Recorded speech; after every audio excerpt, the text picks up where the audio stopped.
Hey guys, welcome to Buhler, Chrysler, Jeep, Dodge, Ram. My name is Emile. We're here with a 2021 Dodge Charger Daytona Edition.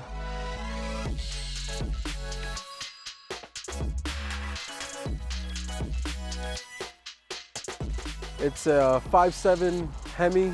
It pushes roughly 370 horsepower. It has 395 pounds of torque.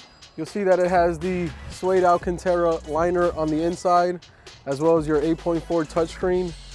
The suede is going to go ahead and give you heated and cooled seats, as well as the special Daytona insignia there in the center. You're going to go ahead and get the Daytona badging on the back, as well as your matte black spoiler.